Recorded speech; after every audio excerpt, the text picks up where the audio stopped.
السلام علیکم ورحمۃ اللہ وبرکاتہ۔ نحمدہ ونصلی علی رسولہ الکریم، اما بعد فاعوذ باللہ السمیع العلیم من الشیطان الرجیم من حمزہ ونفخہ ونفثہ۔ بسم اللہ الرحمن الرحیم۔ 18واں پارہ سورہ مومنون سٹارٹ ہو رہی ہے۔ سورہ مومنون مکی صورت ہے، اس میں 6 رکوع اور 118 آیات ہیں۔ بسم اللہ الرحمن الرحیم، شروع اللہ کے نام سے جو بے انتہا مہربان اور نہایت رحم فرمانے والا ہے۔ قد افلح المؤمنون الذین هم فی صلاتهم خاشعون والذین هم عن اللغو معرضون والذین هم للزکاة فاعلون والذین هم لفروجهم حافظون۔ یقیناً کامیاب ہو گئے مومن۔ افلح، فلاح کا لفظ اردو میں عام استعمال ہوتا ہے، فلاح کسان کو کہتے ہیں۔ اور کامیاب مومن کون ہیں، یہاں ان کی کچھ خصوصیات، ان کی کچھ کوالٹیز بتائی گئی ہیں۔ پہلی کوالٹی کیا ہے کہ الذین هم فی صلاتهم خاشعون، یہ کامیاب مومن وہ ہوتے ہیں جو اپنی نماز میں عاجزی، خشوع اختیار کرتے ہیں۔ خشوع کا مطلب ہوتا ہے مکمل طور پہ اپنا دھیان اللہ کی طرف رکھنا، نماز میں پوری یکسوئی کے ساتھ، جیسے کہ نماز کو مومن کی معراج کہا گیا ہے۔ نماز میں انسان اللہ سے باتیں کرتا ہے۔ احادیث میں پتہ چلتا ہے کہ جب ایک مسلمان نماز پڑھتا ہے تو وہ اللہ سے گویا چپ کے باتیں کر رہا ہوتا ہے۔ تو باتیں جو کرتا ہے وہ ظاہر ہے اس کا خیال پھر ادھر ادھر تو نہیں ہوتا۔ اپنے خیال کی حفاظت کرنا، اپنی یکسوئی کا خیال رکھنا۔ خشوع کیسے لایا جاتا ہے، اس کے بہت سارے طریقے ہیں۔ ہر شخص اپنے اپنے طور پہ کوشش کر سکتا ہے، لیکن جن چیزوں کا بہت خیال رکھنا چاہیے وہ یہ کہ ایک تو نماز پڑھی ایسی جگہ پہ جائے جہاں پہ شور و غل نہ ہو، الگ تھلگ کوئی جگہ کا انتخاب۔ پھر اپنے لباس کی طرف بھی ایک نظر ڈالیں کہ آپ نے صحیح پورا پراپر ساتر لباس پہنا ہوا ہے، صحیح طرح سے اپنے آپ کو کور کیا ہوا ہے۔ بعض اوقات ہماری کونیاں ننگی ہو رہی ہوتی ہیں، کہیں ایڑیاں ننگی ہو رہی ہوتی ہیں، کہیں باریک دوپٹہ ہوتا ہے، کہیں ٹائٹ کپڑے پہننے ہوتے ہیں۔ اپنا سطر پراپر ہو، نماز کی نیت کریں، وضو کرنے جائیں تو سوچ سمجھ کے اول وقت میں نماز پڑھیں اور پورے دھیان سے دعا بھی مانگیں کہ یا اللہ میری نماز میں خشوع رہے پوری نماز میں۔ اور پھر جن چیزوں سے فائدہ دیکھا گیا ہے وہ یہ ہے کہ صورتیں بدل بدل کے پڑھنا، ترجمہ آپ کو آنا چاہیے اور پھر ترجمے پہ دھیان رکھنا۔ پھر یہ کہ تھوڑی سی آواز اونچی کر لینا جو ہمارے کانوں تک آئے۔ تو یہ ایسی کچھ چیزیں ہیں جن سے ہم کوشش کر کے اپنی نمازوں کو بہتر بنا سکتے ہیں، اپنی نمازوں کو خوبصورت بنانا چاہیے، اور وہی کامیاب مومن ہیں جن کی نمازیں خوبصورت ہوتی ہیں۔ والذین هم عن اللغو معرضون، اور وہ لغویات سے دور رہتے ہیں۔ لغو ہر وہ چیز ہوتی ہے جو بیہودہ، بے مقصد، ایسے ہی بیٹھ کے گپیں لگاتے رہنا، ہنسی مذاق کرتے رہنا، غیبتیں کرتے رہنا، جھوٹ بولتے رہنا، کوئی بلا مقصد، جس کا کوئی مقصد نہ ہو، وہ ساری گپ شپ، وہ ساری باتیں، وہ سب لغویات میں آتی ہیں۔ اس سے ایک مومن کو بچنا چاہیے۔ ایک مومن کا ٹائم بہت ویلیویبل ہوتا ہے، زندگی بہت مختصر ہے، اسے ہمیں ضائع نہیں کرنا چاہیے۔ والذین هم للزکاة فاعلون، اور وہ لوگ اپنی زکوٰۃ کے طریقے پر عامل ہوتے ہیں، زکوٰۃ ادا کرتے ہیں۔ چونکہ مکہ میں ابھی زکوٰۃ فرض تو نہیں ہوئی تھی، اس لیے اس کا یہ بھی مطلب ہے کہ وہ اپنا تزکیہ کرتے رہتے ہیں، اپنے نفس کی کیاریوں کو سینچ کے رکھتے ہیں، اس میں سے زہریلی جڑی بوٹیاں نکالتے رہتے ہیں، حسد، بغض، نفرتیں، غصہ، ان چیزوں کو ہٹا کے اس میں محبتوں کے پھول اگاتے ہیں۔ والذین هم لفروجهم حافظون، اور وہ اپنی بیویوں اور لونڈیوں کے علاوہ اپنی شرمگاہوں کی حفاظت کرتے ہیں۔ الا علی ازواجہم او ما ملکت ایمانہم فانہم غیر ملومین، یعنی اپنی بیویوں کے سوائے اور ان عورتوں کے جو ان کی ملکیت میں ہوں کہ ان پر محفوظ نہ رکھنے میں وہ قابل ملامت نہیں ہیں۔ لونڈی کون ہوتی ہے؟ جو جنگ میں گرفتار ہو کر آئیں وہ عورتیں، اور قیدیوں کا تبادلہ نہ ہونے کی صورت میں اسلامی حکومت کی طرف سے وہ کسی کی ملک میں دے دی جائیں تو وہ لونڈی ہوتی ہے۔ یعنی لونڈی کا اطلاق اس خاتون پہ ہوتا ہے۔ آج کل تو یہ اتنا نہیں ہے، اس زمانے میں تو لونڈی غلام کا بہت رواج تھا اور عام بکتے بکاتے تھے لونڈیاں اور غلام۔ البتہ جو اس کے علاوہ چاہے فمن ابتغى وراء ذلك فاولئک هم العادون، یعنی بیوی اور لونڈی کے علاوہ اگر کوئی چاہے تو وہ لوگ زیادتی کرنے والے ہیں۔ اگلی ان کی خوبی کیا ہے کہ اپنی امانتوں اور اپنے وعدوں کا پاس رکھتے ہیں، اور پھر آخر میں اور اپنی نمازوں کی حفاظت کرتے ہیں۔ والذین هم علی صلواتہم یحافظون، کیونکہ نماز وقت مقررہ پہ فرض کی گئی ہے۔ ان الصلاۃ کانت علی المؤمنین کتاب موقوتا، مقرر وقت پر اللہ تعالیٰ نے اسے فرض کیا ہے، تو اس لیے نماز اول وقت میں پڑھنی چاہیے۔ نماز میں خشوع بھی تبھی آتا ہے جب انسان لیٹ نماز پڑھ رہا ہوتا ہے نا، پھر بس اسے جلدی جلدی پڑھ رہا ہوتا ہے کہ اب ٹائم تھوڑا رہ گیا ہے، تسلی سے اسی وقت نماز پڑھی جا سکتی ہے جب آپ اول وقت میں نماز پڑھنے کی عادت اپنائیں۔ تو آغاز بھی ہوا کامیاب مومنوں کی صفات بتانے میں کہ وہ نمازوں میں خشوع اختیار کرتے ہیں اس بات سے، اور اختتام ہوا کہ وہ اپنی نمازوں کی حفاظت کرتے ہیں۔ نماز بہت اہم چیز ہے، نبی صلی اللہ علیہ وسلم نے اسے آنکھوں کی ٹھنڈک قرار دیا ہے۔ آپ نے فرمایا الصلاۃ قرۃ عینی، نماز میری آنکھوں کی ٹھنڈک ہے۔ نماز اور مومن یہ لازم و ملزوم ہے۔ اگر کوئی نماز نہیں پڑھتا، فرمایا بین العبد و بین الکفر ترک الصلاۃ، مومن اور کافر میں فرق ہی نماز کا ہے۔ ہم نے نمازوں کو بہت لائٹ لے لیا ہے، ہم بس بہت کم لوگ آپ کو نمازی ملیں گے۔ تو نماز پڑھنا تو لازمی ایک جزو ہے۔ بعض لوگ تو کہتے ہیں کہ وہ مسلمان ہی نہیں ہے جو نماز نہیں پڑھتا۔ تو وہ کامیاب مومن بننے کے لیے یہ ساری صفات اپنے اندر پیدا کرنے کی کوشش کریں۔ جو لوگ یہ صفات اپنے اندر رکھتے ہیں اولئک هم الوارثون الذین یرثون الفردوس هم فیہا خالدون۔ سبحان اللہ، پھر اللہ تعالیٰ نے کتنا بڑا ریوارڈ دیا کہ جو لوگ ایسے کرتے ہیں، یہ خوبیاں اپنے اندر پیدا کرتے ہیں، یہی لوگ وہ وارث ہیں جو میراث میں فردوس پائیں گے اور اس میں ہمیشہ ہمیشہ رہیں گے۔ یہ نہیں کہ وہ فردوس میں جائیں گے، فردوس سب سے اعلیٰ قسم کی جنت ہے، پیراڈائز جسے انگلش میں ہم کہتے ہیں، عرش کے نیچے ہے یہ، اور بہت نبی صلی اللہ علیہ وسلم نے فرمایا کہ جب بھی جنت مانگو تو فردوس، جنت الفردوس کا سوال کیا کرو، تو وہ فردوس کے وارث ہوں گے۔ دیکھیں آدم علیہ السلام کو اگر نکالا گیا تھا وہاں سے، تو اب وہاں پہ ہم جو مومن ہیں وہ اس کے وارث بن کے جائیں گے، اپنے والد کی، اپنے حضرت آدم کی میراث پائیں گے۔ یرثون الفردوس هم فیہا خالدون۔ سبحان اللہ، اللہم اجعلنا منہم۔ وَلَقَدْ خَلَقْنَا الْإِنسَانَ مِنْ سُلَالَةٍ مِّن طِينٍ، ہم نے انسان کو مٹی کے سط سے بنایا۔ مٹی کے سط سے یعنی مٹی سے حضرت آدم علیہ السلام کو بنایا تھا۔ پھر نطفہ اس چیز سے بنتا ہے جو مٹی ہی سے پیدا ہوتی ہے، ہر چیز جو ہم کھاتے ہیں وہ مٹی ہی سے نکلتی ہے۔ پھر اسے ایک محفوظ جگہ ٹپکی ہوئی بوند میں تبدیل کیا، پھر اس بوند کو لوتھڑے کی شکل دی، پھر لوتھڑے کو بوٹی بنا دیا، پھر بوٹی کی ہڈیاں بنائیں، پھر ہڈیوں پر گوشت چڑھایا، پھر اسے ایک دوسری ہی مخلوق بنا کر کھڑا کر دیا۔ ثم انشأناہ خلقا آخر فتبارک اللہ احسن الخالقین۔ کتنا بابرکت ہے اللہ، سب کاریگروں سے اچھا کاریگر، احسن الخالقین، سب سے اچھا تخلیق کرنے والا۔ کتنا خوبصورت انسان اس نے تخلیق کیا ہے۔ ثم انکم بعد ذلک لمیتون، پھر اس کے بعد تمہیں مرنا ہے، ضرور مرنا ہے، پھر قیامت کے روز یقیناً تم اٹھائے جاؤ گے۔ فَلَقَدْ خَلَقْنَا فَوْقَكُمْ سَبْعَ طَرَائِقَ، اور تمہارے اوپر ہم نے 7 راستے بنائے۔ تخلیق کے کام سے ہم کچھ نابلد نہ تھے یا بے خبر نہ تھے۔ اللہ تعالیٰ نے 7 راستے جس کو کہا گیا ہے، اس سے مراد 7 سیاروں کی گردش کے راستے ہیں۔ پھر کہ ہم تخلیق کے کام سے کچھ نابلد نہ تھے، مطلب یہ ہے کہ ہم نے تمہاری اس کائنات میں جتنی بھی مخلوقات ہم نے پیدا کی ہیں، ان کی کسی بھی ضرورت سے، ان کی کسی بھی حاجت سے ہم غافل نہیں رہے کبھی بھی، اور کسی حالت سے بھی ہم بے خبر نہیں رہے ہیں۔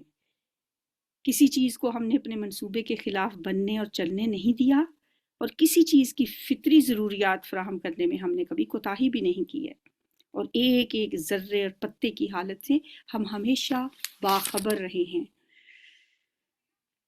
اور آسمان سے ہم نے ٹھیک حساب کے مطابق ایک خاص مقدار میں پانی اتارا، وانزلنا من السماء ماء بقدر، ایک خاص مقدار میں اگر بہت زیادہ پانی ہو جائے تو بھی سیلاب آ جائے، اگر ضرورت سے کم ہو تو لوگ پیاس سے مر جائیں۔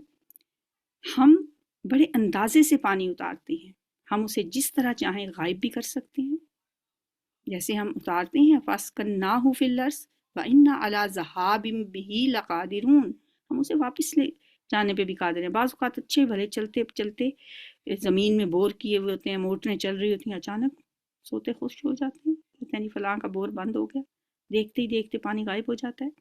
پھر اس پانی کے ذریعے سے ہم نے تمہارے لیے کھجور اور انگور کے باغ پیدا کر دیے، تمہارے لیے ان باغوں میں بہت سے لذیذ پھل ہیں اور ان سے تم روزی حاصل کرتے ہو، اور وہ درخت بھی ہم نے پیدا کیا جو طور سینا سے نکلتا ہے۔ اس سے مراد ہے زیتون کا درخت۔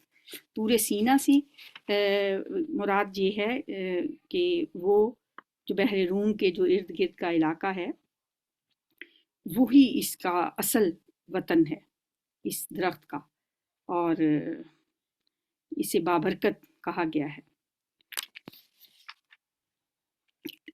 یہ تیل بھی لیے ہوئے اگتا ہے، یعنی اس کے اندر چکنائی بھی ہوتی ہے اور کھانے والوں کے لیے سالن بھی ہے، اور یہ بہت فائدے کا ہے، کیونکہ سورہ 3 میں بھی ہم نے اس کا ذکر پڑھا، والتین والزیتون وطور سینین، اللہ تعالیٰ نے اس کی قسم کھائی ہے۔ اس کا کھانا بھی باعث برکت ہے، اس کا لگانا بھی باعث برکت ہے، اور حقیقت یہ ہے کہ تمہارے لیے مویشیوں میں بھی ایک سبق ہے۔ وَإِنَّ لَكُمْ فِي الْأَنْعَامِ لَعِبْرَةً نُسْقِيكُم مِّمَّا فِي بُطُونِهَا وَلَكُمْ فِيهَا مَنَافِعُ كَثِيرَةٌ وَمِنْهَا تَأْكُلُونَ، ان کے پیٹوں میں جو کچھ ہے اسی میں سے ایک چیز ہم تمہیں پلاتے ہیں، یعنی دودھ۔ کتنی بڑی نشانی ہے وہ، گوبر اور گوشت کے درمیان میں سے اللہ تعالیٰ کیسے صاف ستھرا دودھ ہمارے لیے نکالتے ہیں، اور تمہارے لیے ان میں بہت سے دوسرے فائدے بھی ہیں، ان کو تم کھاتے ہو اور ان پر اور کشتیوں پر سوار بھی کیے جاتے ہو۔ وَلَقَدْ أَرْسَلْنَا نُوحًا إِلَىٰ قَوْمِهِ، اب حضرت نوح علیہ السلام کا قصہ۔ ہم نے نوح علیہ السلام کو اس کی قوم کی طرف بھیجا، اس نے کہا ہے میری قوم کے لوگو اللہ کی بندگی کرو۔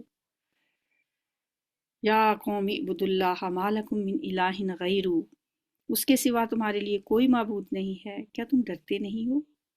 اس کی قوم کے جن سرداروں نے ماننے سے انکار کیا وہ کہنے لگے کہ یہ شخص کچھ نہیں ہے مگر ایک بشر تم ہی جیسا، اس کی غرض یہ ہے کہ تم پر برتری حاصل کرے۔ اللہ کو اگر بھیجنا ہوتا تو فرشتے بھیجتا۔ یہ بات تو ہم نے کبھی اپنے باپ دادا کے وقتوں میں سنی ہی نہیں کہ بشر رسول بن کر آئیں۔ کچھ نہیں، بس اس آدمی کو ذرا جنون لاحق ہو گیا ہے، یہ دیوانہ ہو گیا ہے، شاید کچھ مدت اور دیکھ لو، شاید اسے افاقہ ہو جائے۔ نوح علیہ السلام نے کہا اے میرے رب، ان لوگوں نے جی میری تکذیب کی ہے، اس پر اب تو ہی میری نصرت فرما، تو ہی میری مدد کر۔ قال رب انصرنی بما کذبون، یہ نہیں کہ حضرت نوح علیہ السلام نے آتے ہی اللہ سے دعا مانگنی شروع کر دی تھی، 950 سال تبلیغ کی ہے انہوں نے، 9 صدیاں اور 50 سالوں پر، یہ کچھ سنی سنائی بات نہیں ہے، یہ قرآن کا بیان ہے۔ اندازہ کریں، ذرا سوچیں کہ 1-2 سال نہیں، کوئی 100 سال نہیں، 950 سال تبلیغ کی ہے، پھر کہا کہ یا اللہ میری مدد فرما ان کے خلاف، رب انصرنی بما کذبون۔ پھر دعائیں کی ہیں اپنی قوم کے خلاف، رب لا تذر علی الارض من الکافرین دیارا،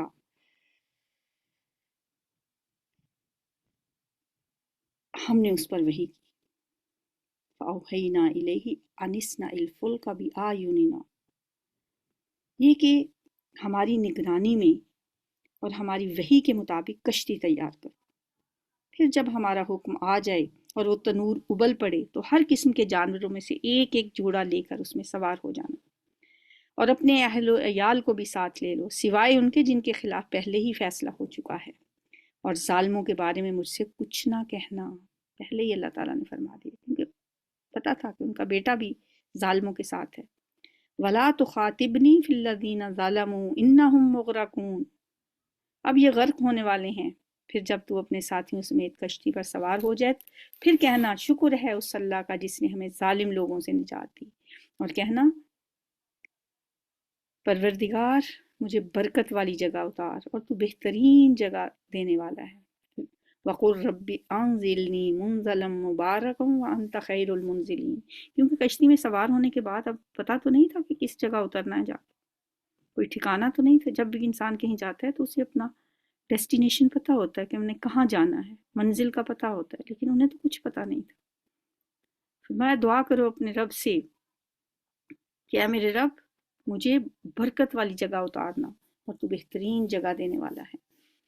حضرت محمد صلی اللہ علیہ وسلم نے بھی یہ دعا کی تھی نا اسی طرح کی، ربی ادخلنی مدخل صدق واخرجنی مخرج صدق واجعل لی من لدنک سلطانا نصیرا، اور اسی سے ملتی جلتی یہ دعا اللہ تعالیٰ نے حضرت نوح علیہ السلام کو سکھائی۔ ہمیں بھی جب بھی کسی نئی جگہ پہ ہم جائیں ہمیں یہ دعا کرنی چاہیے، کہیں بھی ہم اتریں اور گھر میں داخل ہوتے بھی ربی ادخلنی والی دعا پڑھنی چاہیے۔ ان فی ذلک لآیات وان کنا لمبتلین، اس قصے میں بڑی نشانیاں ہیں اور آزمائش تو ہم کر کے ہی رہتے ہیں۔ کیسی کیسی نشانیاں ہیں واقعی، کہ کس طرح اللہ تعالیٰ نے اپنے ایک بندے کو اس کام پہ لگایا، اس نے پھر کشتی بنائی اور اتنی بڑی کشتی بنائی کہ اس میں پوری مخلوقات میں سے ہر چیز کا جوڑا رکھا تاکہ اس کے بعد دوبارہ سے ان کی نسل چل سکے۔ یہ بھی ایک بہت بڑی نشانی ہے، اور کیسے انہوں نے ان کا انتظام کیا ہوگا، کس طرح سے اتنے پانی میں اللہ تعالیٰ اس کشتی کو بچا کے لے گیا، کس طرح اللہ تعالیٰ نے یہ سارا واقعہ جو ہے واقعی ایک بہت بڑی نشانی ہے۔ ثم انشأنا من بعدهم قرنا آخرین، ان کے بعد ہم نے ایک دوسرے دور کی قوم اٹھائی، پھر ان میں خود انہی کی قوم کا ایک رسول بھیجا جس نے انہیں دعوت دی کہ اللہ کی بندگی کرو، تمہارے لیے اس کے سوا کوئی اور معبود نہیں ہے، کیا تم ڈرتے نہیں ہو؟ اس کی قوم کے جن سرداروں نے ماننے سے انکار کیا اور آخرت کی پیشی کو جھٹلایا، جن کو ہم نے دنیا کی زندگی میں خوشحال کر رکھا تھا، وہ کہنے لگے یہ شخص کچھ نہیں ہے مگر ایک بشر تم ہی جیسا، جو کچھ تم کھاتے ہو وہی یہ کھاتا ہے اور جو کچھ تم پیتے ہو وہی یہ پیتا ہے، اب اگر تم نے اپنے ہی جیسے ایک بشر کی اطاعت قبول کر لی تو تم گھاٹے ہی میں رہو گے۔ وَلَئِنْ أَطَعْتُمْ بَشَرًا مِثْلَكُمْ إِنَّكُمْ إِذًا لَخَاسِرُونَ، یہ تمہیں اطلاع دیتا ہے کہ جب تم مر کر مٹی ہو جاؤ گے اور ہڈیوں کا پنجر بن کر رہ جاؤ گے اس وقت تم قبروں سے نکالے جاؤ گے۔ ناممکن، ناممکن، ہیہات لما توعدون، یہ تو بہت ہی ناممکن بلکہ بعید ہے یہ وعدہ جو تم سے کیا جا رہا ہے۔ زندگی کچھ نہیں ہے مگر بس یہی دنیا کی زندگی، یہی ہمیں مرنا اور جینا ہے، اور ہم ہرگز اٹھائے جانے والے نہیں ہیں۔ یہ شخص اللہ کے نام پر محض جھوٹ گھڑ رہا ہے۔ ان ہوا الا رجل افترى علی اللہ کذبا وما نحن له بمؤمنین، اور ہم کبھی اس کے ماننے والے نہیں ہیں۔ رسول نے کہا اے پروردگار ان لوگوں نے جو میری تکذیب کی ہے اس پر اب تو ہی میری مدد فرما۔ اللہ نے جواب دیا قریب ہے وہ وقت جب یہ اپنے کیے پر پچھتائیں گے۔ آخر کار ٹھیک ٹھیک حق کے مطابق ایک ہنگامہ عظیم نے ان کو آ لیا اور ہم نے ان کو کچرا بنا کر پھینک دیا۔ فَبُعْدًا لِلْقَوْمِ الظَّالِمِينَ، دور ہو ظالموں کی قوم۔ پھر ہم نے ان کے بعد دوسری قومیں اٹھائیں، کوئی قوم نہ اپنے وقت سے پہلے ختم ہوئی اور نہ اس کے بعد ٹھہر سکی۔ پھر ہم نے مسلسل اپنے رسول بھیجے، جس قوم کے پاس بھی اس کا رسول آیا اس نے اسے جھٹلایا، اور ہم ایک کے بعد ایک قوم کو ہلاک کرتے چلے گئے حتیٰ کہ ان کو بس افسانہ ہی بنا کر چھوڑ دیا۔ وَجَعَلْنَاهُمْ أَحَادِيثَ فَبُعْدًا لِقَوْمٍ لَا يُؤْمِنُونَ، ہم نے انہیں افسانہ ہی بنا کر چھوڑا، پھٹکار ان لوگوں پر جو ایمان نہیں لاتے۔ ثم ارسلنا موسیٰ وأخاہ ہارون، پھر ہم نے موسیٰ اور اس کے بھائی ہارون کو اپنی نشانیوں اور کھلی سند کے ساتھ فرعون اور اس کے درباریوں کی طرف بھیجا، مگر انہوں نے تکبر کیا اور بڑی ہی اپنے آپ کو بڑا سمجھنے لگے اور بڑی بڑ ہنکی، کہنے لگے کیا ہم اپنے ہی جیسے دو آدمیوں پر ایمان لے آئیں؟ فقالوا انؤمن لبشرین مثلنا وقومہما لنا عابدون، اور آدمی بھی وہ جن کی قوم ہماری غلام بنی ہوئی ہے، بس انہوں نے دونوں کو جھٹلا دیا اور ہلاک ہونے والوں میں جا ملے، اور موسیٰ کو ہم نے کتاب عطا کی تاکہ لوگ اس سے رہنمائی حاصل کریں، اور ابن مریم اور اس کی ماں کو ہم نے ایک نشانی بنایا۔ وَجَعَلْنَا ابْنَ مَرْيَمَ وَأُمَّهُ آیَةً وَآوَيْنَاهُمَا إِلَىٰ رَبْوَةٍ ذَاتِ قَرَارٍ وَمَعِینٍ، اور ان کو ایک بلند زمین پر رکھا جو اطمینان کی جگہ تھی اور چشمے اس میں جاری تھے۔ رکوع نمبر 4، یا ایہا الرسل، اے پیغمبرو، کھاؤ پاکیزہ چیزوں میں سے اور عمل کرو صالح، تم جو کچھ بھی کرتے ہو میں اس کو خوب جانتا ہوں، اور یہ تمہاری امت ایک ہی امت ہے اور میں تمہارا رب ہوں، پس مجھی سے تم ڈرو۔ مگر بعد میں لوگوں نے اپنے دین کو آپس میں ٹکڑے ٹکڑے کر لیا، ہر گروہ کے پاس جو کچھ ہے اسی میں وہ مگن ہے۔ اچھا تو چھوڑو انہیں، ڈوبے رہیں اپنی غفلت میں ایک وقت خاص تک۔ فَذَرْهُمْ فِي غَمْرَتِهِمْ حَتَّىٰ حِینٍ اَیَحْسَبُونَ أَنَّمَا نُمِدُّهُم بِهِ مِن مَّالٍ وَبَنِینَ، کیا یہ سمجھتے ہیں کہ ہم جو انہیں مال اور اولاد سے مدد دیے جا رہے ہیں تو گویا انہیں بھلائیاں دینے میں سرگرم عمل ہیں؟ نہیں، اصل معاملے کا انہیں شعور ہی نہیں ہے۔ حقیقت میں تو جو لوگ اپنے رب کے خوف سے ڈرنے والے ہوتے ہیں، جو اپنے رب کی آیات پر ایمان لاتے ہیں، جو اپنے رب کے ساتھ کسی کو شریک نہیں کرتے، اور جن کا حال یہ ہے کہ دیتے ہیں جو کچھ بھی دیتے ہیں۔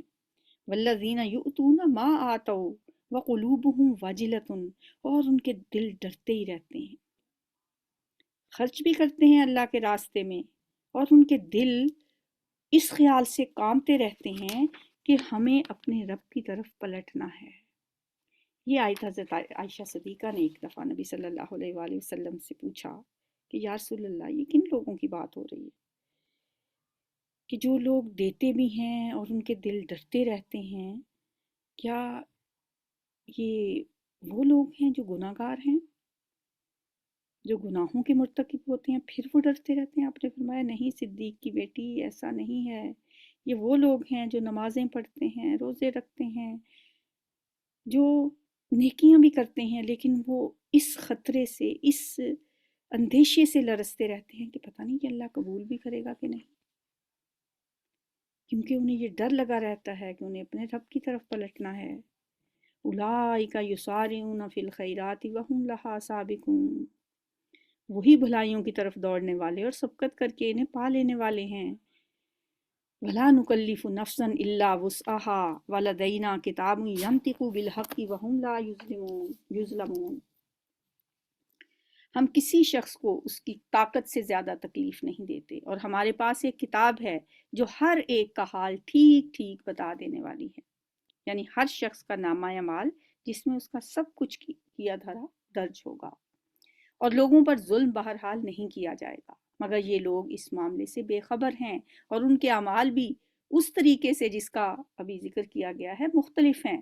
وہ اپنے یہ کرتوت کیے چلے جائیں گے یہاں تک کہ جب ہم ان کے عیاشیوں کو عذاب میں پکڑ لیں گے، عیاش لوگوں کو عذاب میں پکڑ لیں گے، تو پھر وہ فریاد کرنا شروع کر دیں گے۔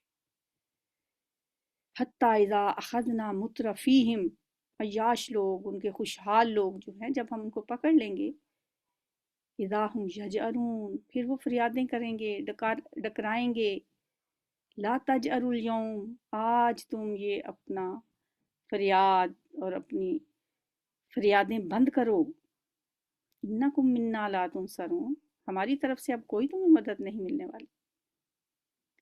قد کانت آیاتی تتلی علیکم، تمہارے سامنے میری آیات پر سنائی جاتی تھیں تو تم رسول کی آواز سنتے ہی الٹے پاؤں بھاگ نکلتے تھے، اپنے گھمنڈ میں اس کو خاطر میں نہیں لاتے تھے، اپنی چوپالوں میں اس پر باتیں چھانٹتے تھے اور باتیں بناتے تھے۔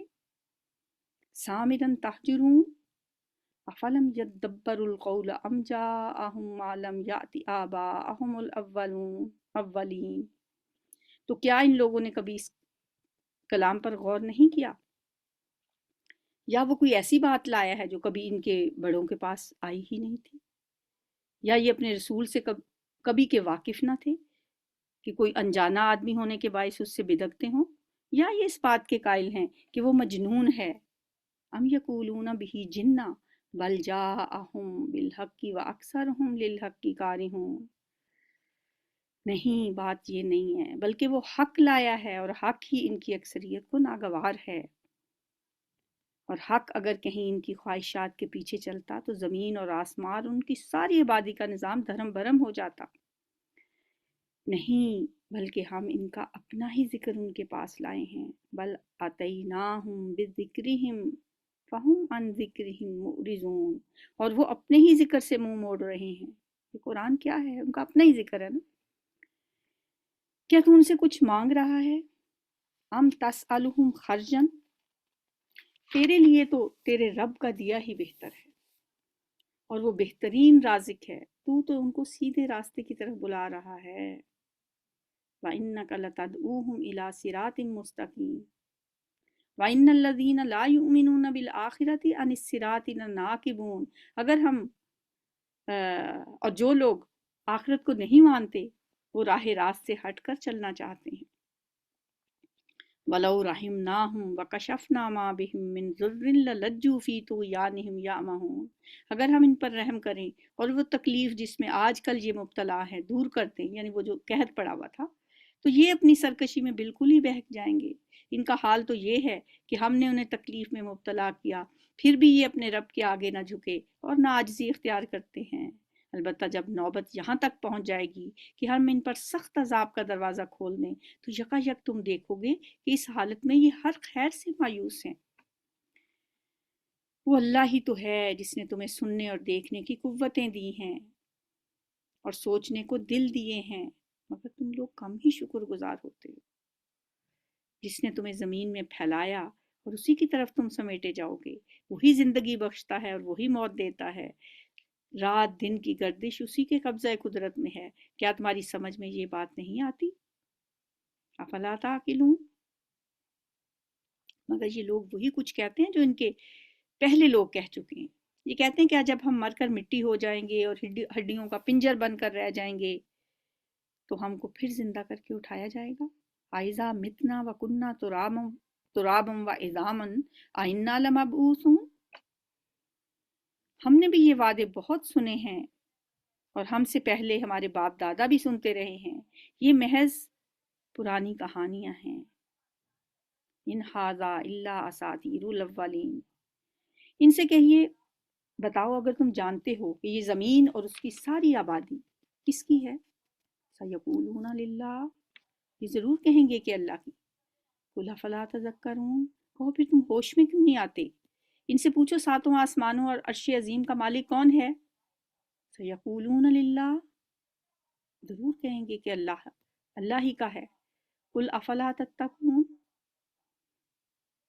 کہیے پھر تم ڈرتے کیوں نہیں ہو؟ ان سے کہیے کہ اگر تم جانتے ہو کہ ہر چیز پر اقتدار کس کا ہے اور کون ہے وہ جو پناہ دیتا ہے اور اس کے مقابلے میں کوئی پناہ نہیں دے سکتا، یہ ضرور کہیں گے کہ یہ بات تو اللہ ہی کے لیے ہے۔ قل فأنا تسحرون، کہو پھر کہاں سے تمہیں دھوکہ لگتا ہے؟ جو امر حق ہے وہ ہم ان کے سامنے لے آئے ہیں اور کوئی شک نہیں کہ یہ لوگ جھوٹے ہیں۔ اللہ نے کسی کو اپنی اولاد نہیں بنایا ہے اور کوئی دوسرا خدا اس کے ساتھ نہیں ہے، اگر ایسا ہوتا تو ہر خدا اپنی مخلوق کو لے کر الگ ہو جاتا اور پھر وہ ایک دوسرے پر چڑھ دوڑتے۔ پاک ہے اللہ ان باتوں سے جو یہ لوگ بناتے ہیں، کھلے اور چھپے کا جاننے والا، وہ بالا و برتر ہے اس شرک سے جو یہ لوگ تجویز کر رہے ہیں۔ رکوع نمبر 6۔ اے نبی صلی اللہ علیہ وسلم دعا کیجیے کہ پروردگار جس عذاب کی ان کو دھمکی دی جا رہی ہے وہ اگر میری موجودگی میں تو لائے تو اے میرے رب مجھے ان ظالم لوگوں میں شامل نہ کرنا۔ اب اس کا یہ مطلب بھی نہیں ہے کہ نعوذ باللہ نبی صلی اللہ علیہ وآلہ وسلم کا اس عذاب میں مبتلا ہونے کا کوئی خطرہ تھا، یا یہ کہ اگر آپ یہ دعا نہ مانگتے تو اس میں مبتلا ہو جاتے، بلکہ اس طرح کا انداز یہ تصور دلانے کے لیے اختیار کیا گیا کہ اللہ کا عذاب ہے ہی ڈرنے کے لائق۔ وہ ایسی خوفناک چیز ہے کہ گناہ گاروں ہی کو نہیں بلکہ نیک لوگوں کو بھی اپنی ساری نیکیوں کے باوجود اس سے پناہ مانگنی چاہیے۔ اور حقیقت یہ ہے کہ ہم تمہاری آنکھوں کے سامنے ہی وہ چیز لے کر آنے کی پوری قدرت رکھتے ہیں جس کی دھمکی ہم انہیں دے رہے ہیں۔ وَإِنَّا عَلَىٰ أَن نُرِيَكَ مَا نَعِدُهُمْ لَقَادِرُونَ ادفع بالتي هي احسن السيئة، ہے نبی، برائی کو اس طریقے سے دفع کرو جو بہترین ہو۔ قرآن ہمیں یہی ہمیشہ درس دیتا ہے کہ برائی کو دور کرنے کے لیے اچھائی اختیار کرو، حسن اخلاق سے مقابلہ کرو برائیوں کا۔ نحن عالم بما یصفون، جو کچھ باتیں وہ تم پر بناتے ہیں وہ ہمیں خوب معلوم ہے۔ اور اللہ سے دعا کرو، ربی اعوذ بک من ہمزات الشیاطین واعوذ بک ربی ان یحضرون، کہ پروردگار میں شیطان کی اکساہٹوں سے تیری پناہ مانگتا ہوں، بلکہ اے میرے رب میں تو اس سے بھی تیری پناہ مانگتا ہوں کہ وہ میرے پاس بھی آئیں، یعنی شیاطین میرے پاس بھی آئیں۔ یہ لوگ باز نہیں آئیں گے یہاں تک کہ جب ان میں سے کسی کو موت آ جائے گی تو وہ کہنا شروع کرے گا کہ اے میرے رب مجھے اسی دنیا میں واپس بھیج دیجئے جسے میں چھوڑ آیا ہوں، امید ہے کہ اب میں نیک کام کروں گا، لعلی اعمل صالحا۔ فرمایا ہرگز نہیں، یہ تو بس ایک بات ہے جو وہ کہہ رہا ہے، اب ان سب مرنے والوں کے پیچھے ایک برزخ قائل ہے، دوسری زندگی کے دن تک، اب یہ ممکن نہیں ہے۔ لیکن یہ ساری باتیں اللہ نے ہمیں پہلے بتا دی،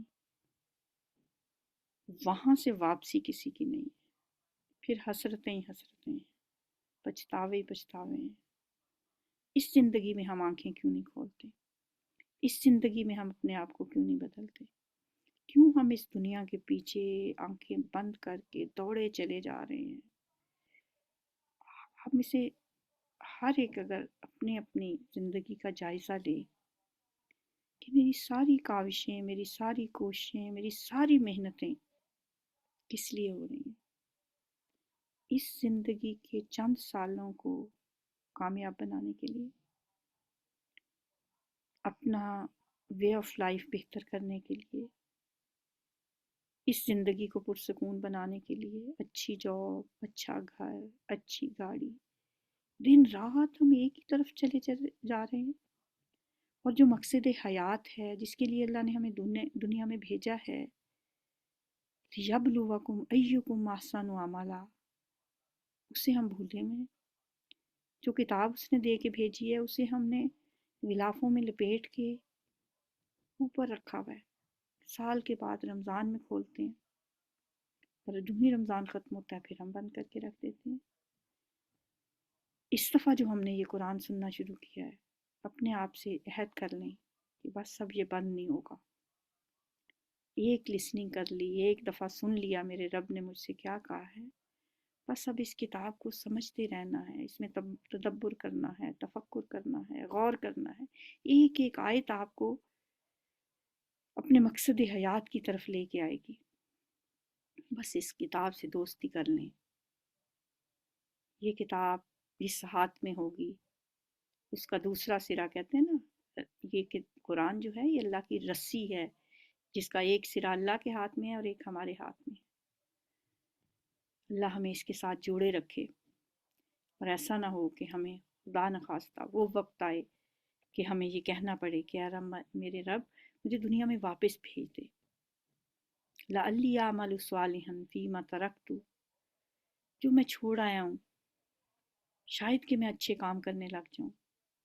کلا، ہرگز نہیں، یہ تو بس ایک بات ہے جو وہ کہہ رہا ہے، اب ان سب مرنے والوں کے پیچھے ایک برزخ قائل ہے، اور دوسری زندگی کے دن تک، یعنی برزخ کہتے ہیں کہ پردہ، اب ان کے اور دنیا کے درمیان ایک پردہ ہے جو انہیں واپس جانے نہیں دیتا، اور قیامت تک یہ دنیا اور آخرت کے درمیان کی اس حد پر ٹھہرے رہیں گے، برزخ میں رہیں گے۔ مرنے کے بعد اور آخرت سے پہلے کا جو ٹائم ہے اسے عالم برزخ کہا جاتا ہے۔ پھر جو ہی کہ سور پھونک دیا گیا ان کے درمیان پھر کوئی رشتہ نہ رہے گا۔ فَإِذَا نُفِخَ فِي الصُّورِ فَلَا أَنْسَابَ بَيْنَهُمْ يَوْمَئِذٍ وَلَا يَتَسَاءَلُونَ، نسب کہتے ہیں جو رشتے ہوتے ہیں ماں باپ کی طرف سے، اب وہاں پھر کوئی کسی کا رشتہ دار نہیں رہے گا، اور نہ وہ ایک دوسرے کو پوچھیں گے۔ اس وقت جن کے پلڑے بھاری ہوں گے وہی فلاح پائیں گے، اور جن کے پلڑے ہلکے ہوں گے وہی لوگ ہوں گے جنہوں نے اپنے آپ کو گھاٹے میں ڈال دیا۔ خسروا انفسهم فی جہنم خالدون، وہ جہنم میں ہمیشہ ہمیشہ رہیں گے، آگ ان کے چہروں کی کھال چاٹ جائے گی۔ استغفر اللہ،